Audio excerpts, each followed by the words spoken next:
You know, when you're a number one draft pick in a Major League Baseball draft, you have to be good.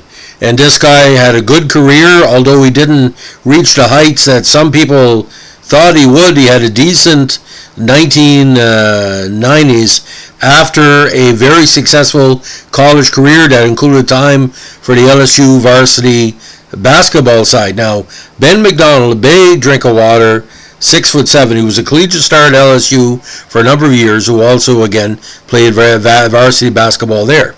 Now, McDonald, who stands at 6'7", also led the '88 U.S. Olympic team to a gold medal for baseball, winning complete games against host South Korea, as well a very tough squad from Puerto Rico. During his 3-year college career at LSU, McDonald twice helped his team reach the College World Series. Now, he's most notable for giving up a walk-off grand slam to Stanford's Paul Carey in the '87 series. The All-America team, and he won the Golden Spikes Award. He played collegiate baseball with the Orleans Cardinals of the Cape Cod Baseball League, recording 1 start. Now, that summer, the Orioles make McDonald their first overall selection in the June draft. He is the only LSU Tiger to have been drafted number 1, and is followed by talented shortstop Alex Bregman, who was selected while he was a junior with the second pick in the first round of the 2015 MLB draft. He had already been chosen by the Atlanta Braves in the 27th round of the '86 draft, but decided to go to college at that time instead of signing. He signed with the Orioles on August 19th, and on September 6th, he made his major league debut. Now, McDonald was the second member of the draft class to reach the majors, coming on 3 days after his Olympic teammate, Blue Jay star John Olerud, who later went on to win the World Series with the Blue Jays. Now, McDonald also shined at the Baseball World Cup in 1988, winning silver in Rome. Now, in the finale of the '89 season, McDonald tossed one scoreless inning of relief versus the American League champion Toronto Blue Jays. Of course, Toronto went on to lose that year to Oakland in the playoffs. This was his first career win. Of note, he would become the 6th player to make the majors in the same season that he was selected as the number 1 overall pick in the amateur draft. Now, McDonald joined the Orioles starting rotation in 1990, and his first major league start on July 21st, he threw a complete game shutout versus Chicago White Sox. At the end of the season, he finished 8th in Rookie of the Year voting, with the award going to catcher Sandy Alomar Jr. McDonald would go on to spend 7 seasons with the Orioles, mostly winning in double figures each year, before leaving as a free agent in '96 to join the Brewers.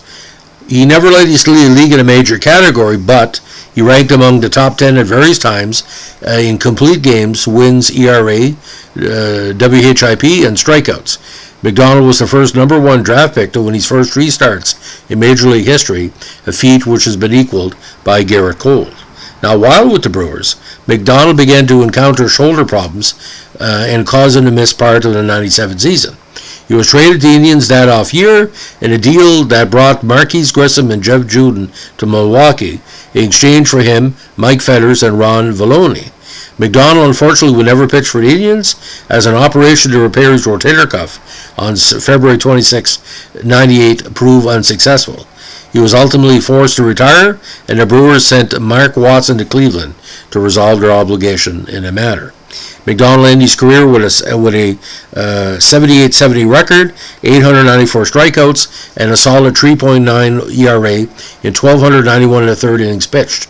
Unfortunately, Orioles had a rough go in their division in that decade and never pitched in the postseason. In 2008, McDonald was elected to the College Baseball Hall of Fame. Well deserved, of course. Now, McDonald eventually became a guest analyst for Orioles telecasts on Mason in 2010 and was an assistant coach for the Denham Springs High School softball team in Denham Springs, Louisiana. He also occasionally serves as a guest color commentator on Orioles radio broadcasts. He is also a color analyst for the NCAA baseball tournament on ESPN, and he and his wife, Nicole, have a beautiful son and a daughter. Now, this request came from our great friend of the channel, Andrew Lippert, who also suggested a Tom Van Poppel. Just give you an example. Van Poppel was brought on too quickly, while McDonald was brought on in a right pace. He would have won 200 games in Major League Baseball at least, but shoulder problems for a big man like him. Your torque, that's your fastball, and he should have had a longer career.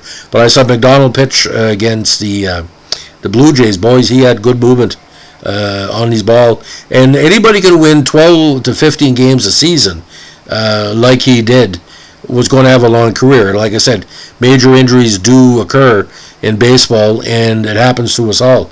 Now, Baton Rouge has created a lot of great athletes over the years.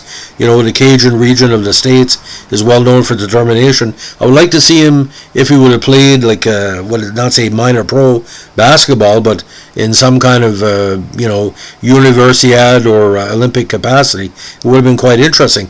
Because of the two sports stars we had, McDonald was one of them too, because we had Bo Jackson, Deion Sanders. Of course, McDonald not of the high level quality of those athletes, but McDonald seemed to be a type of person. He was dedicated to his teams he played for, dedicated to the sports he played, a decent individual from what I heard, very, very sympathetic, as we say in French. A very interesting cat. I would have liked to seen him in what do you call a better rotation, because the Orioles had a rough rotation at the time. What they did in the 1970s and 80s didn't carry over to the 1990s, and were depending on a lot of them. I don't think the Orioles had the contender that they were hoping for in that decade, because Toronto was strong, Yankees were on the way back, with the World Series titles. Orioles' talent on the pitching mound was few and far between for most of the 90s, but Ben was a bright spot in a very, very, not say disappointing decade for the Orioles, but I was hoping for much better, because he had a lot of good prospects there in the system, and he won a few games, but when you're competing with the Blue Jays, especially in the early 1990s, it was pretty tough, because Blue Jays 81, 91, 92, 93, and it's hard to beat a stacked team like the Blue Jays. So, ladies and gentlemen, if you like what we're doing here, we're a baseball podcast. Let us know with a like, comment, and subscribe. We really appreciate followers like Andrew Lippert, who give great requests for the channel. And don't forget, all requests are greatly appreciated and always considered. Thanks for listening. Bye.